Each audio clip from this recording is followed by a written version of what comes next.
In the previous episode, Wisteria sacrificed her vision to make a contract with Marbas, and he saved her life. At night, we see a dilapidated building, where Snow is threatening demons. This demon looks like a bat, who is terrified enough to death. Demon pleads with him to spare, but he is not in the mood to leave him. Also, Snow inquires about the red-haired demon. He doubts him, so he wants to know more and more about him. The Bat Demon is shivering because of fear and replies that he doesn't know. The Bat Demon cannot complete his statement because Snow has killed him with his gun. As a result, the Bat Demon starts screaming because of pain and vaporates like water. In addition, he repents that he is unable to catch him. But next time, Snow has decided not to spare him at any cost. Scene changes when Marbas takes Wisteria to the rundown house. Wisteria is blind now, that's why. She is dashing with other things in the house. So, Marbas asks her to sit on the wooden chair. She is surprised that Marbas has the house to live in. So, he explains that he has taken this house from humans in the form of a contract. But this place is dirty and also needs to clean up. So, he asks her to mop this mess up, but she can't see things. That's why she cannot clean the house. And the most shocking thing is that Marbas has to sweep the house. After putting in so much hard work, he has cleaned up the house. Even the house starts shining, and Wisteria can smell good now. Soon, she can hear voices that are coming from her stomach. She reveals to him that she is hungry. In addition, she hasn't eaten anything since yesterday. So, her body needs energy that can only grasp from the meal. Apart from this, Marbas knows that human needs food to live. Now, he needs to take her outside for food and shopping. Although he is tired, he takes her outside. Scene changes when he asks her to try many dresses. He wants to make her as beautiful and elegant as much as can, because she is in his custody, and he wants to take care of her as much as possible. When she tries on a dress, it is frilly, and she tries another that proves puffy. But he doesn't lose heart and asks her to change to another big one. When he inquires about her size, she asks him to leave her, because she can buy her clothes herself, and she is shy in front of him. Marbas does as she says and chooses the dress she wants outside. When he goes, there are several dresses, but she cannot see them. Now, she plans to call the clerk, so that he can help her to select the perfect one. Meanwhile, she is encountered by a lady, who is wearing a black dress. There is another boy with her, who is her guard. The guard knows that this girl is blind. Also, the girl in the black dress asks to be humble with a girl. She inquires about her then, and she gives her a proper introduction. Her name is Diana Blackbell, and she belongs to the Earl. It means she belongs to the elite class, and Wisteria, who has suffered a lot, has compelled her to bow down in front of her. But Diana is humble and inquires about what she is doing here. It can be dangerous for her to come here, so she is concerned about her. Wisteria replies that she is not alone and coming here with someone. Furthermore, he will come here to take her with him. In the meantime, both decide to shop together. Diana has never enjoyed the shopping experience with another girl, so she is more excited to have a beautiful experience with Wisteria. Both have become good friends. The guard knows that it's going to be time taking. In the meantime, Diana asks him to wait and guard the dog, but he rejects her statement because he is not a guard dog. Thus, he orders her to come back after an hour. Now, she wants to grab the perfect clothes for her outstanding appearance. When the guard is going, he inquires whether Wisteria is Cat, but she watches him in bewilderment, and the guard rejects his idea. Apart from this, Marbas thinks he should take her from the shop. He is also watching the clock in his hand, which provokes her to take her. Meanwhile, he feels the presence of another demon. The guard has transformed into a dog after coming out from the clothes shop.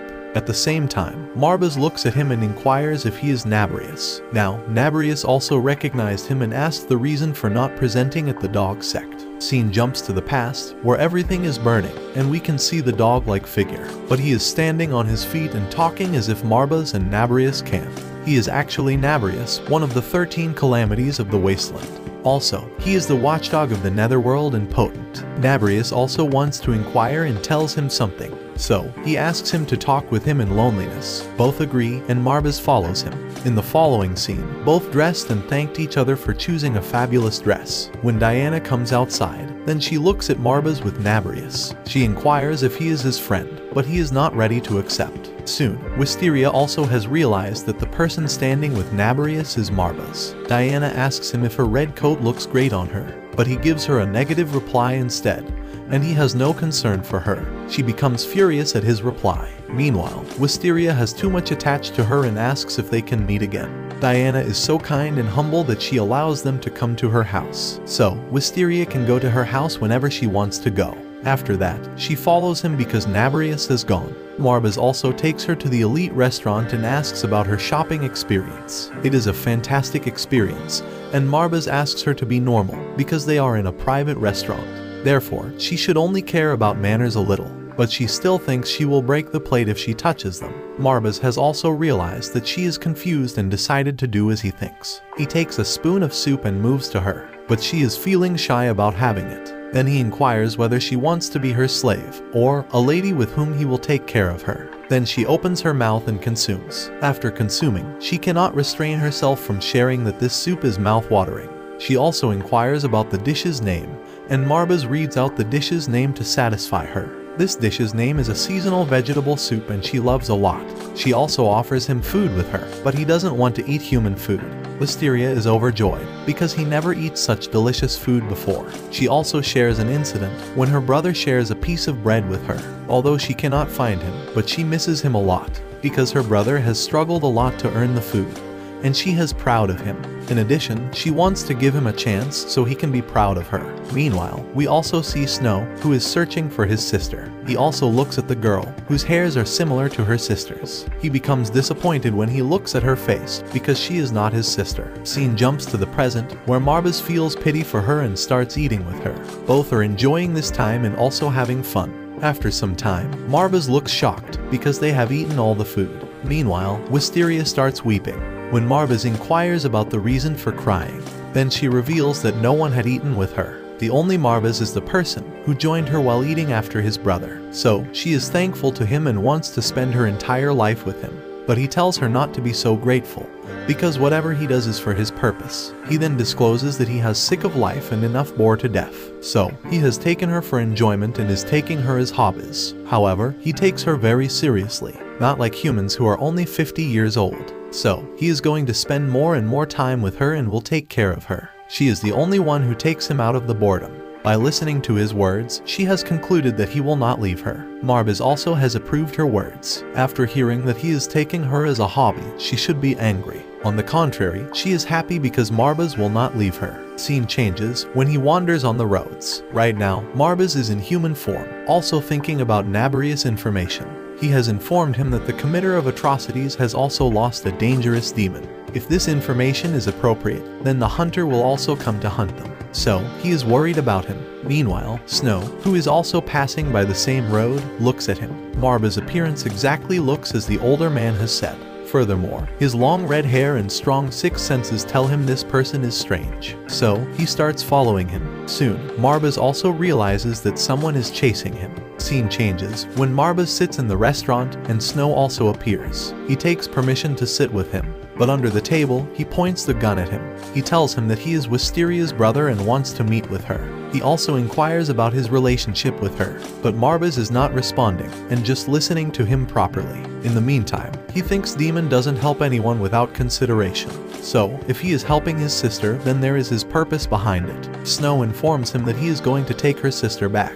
Also, a waiter puts the tea in front of him that he doesn't order. At this time, Marbas turns into a demon and tells him that his sister is the only reason to get rid of his boredom. He also entangles his gun's hand with his red hair so that he can't shoot him. Marbas tells him to meet him in the eastern outskirts of the town. He also informs him to come to the forest alone, where he can meet with his sister. Marbas also knows that this scene is going to be entertaining for him. While returning, he memorizes the words of Wisteria, who wants to live with him. Also, Snow wants to take her with him. Suddenly, Marbas becomes furious and doesn't know why he is angry. Furthermore, he went to his house and asked her to pack her luggage, since they would move soon. She is shocked, because taking so many belongings will be challenging to move on. But he tells him he is not alone in carrying the things. When he takes her out with him, her brother is outside and happy to see her. A statement in his hand also depicts that if he tries to do anything, he will kill her. Snow inquires about where they are going. She replies that they will watch the world and cannot recognize her brother. Meanwhile, Snow discloses that he is her brother and can't permit her to go with the demon. By saying this, he aims his gun at him and shoots. But these bullets are nothing before him, because he is strong. Wisteria is also happy that bullets can't hurt him. Snow says she should be happy by meeting with him and doesn't think about him. but Wisteria responds that she is happy with him, so he can't hurt Marbas because he has helped her a lot.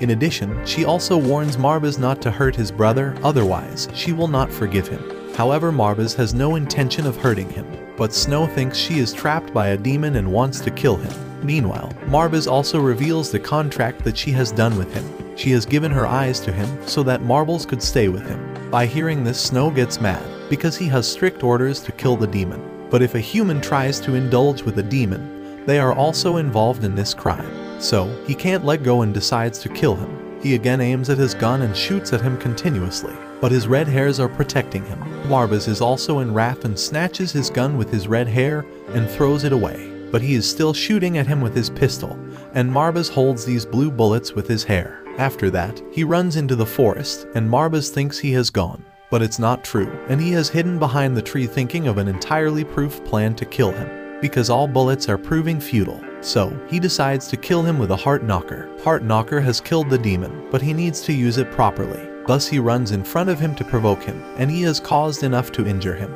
Marbas uses his finger to create fire and burns the forest where Snow is supposed to be. But Snow is cautious and suddenly throws a holy water vessel on him. This holy water starts burning him, and he cannot counterattack him. Meanwhile, the smoke disappears, and Snow appears, gun in his hand. Wisteria is worried about Marbas. She runs to him and Snow shoots him. Snow is shocked because the bullet is going to hurt her. But Marbas makes a quick movement and comes in front of her. A heart knocker penetrates his hand, and he is injured. But he asks her not to worry about him. Snow is shocked at how a demon can protect his contractor. Also, he has realized that this demon is different and will always protect his sister. Marbas also has gotten an answer to his question that a contract is worth more than family relations. But Wisteria clears his misunderstanding that she is not all doing for the contract. Scene jumps to the past, when she was alone in the cage of her former owner. Then there is no hope and future for her. At this time, only one person appears who brings happiness to her. While talking with him, she had forgotten all the memories and grief. Scene jumps to the present, where she reveals that she has decided to stay with him. Both are watching her in shock.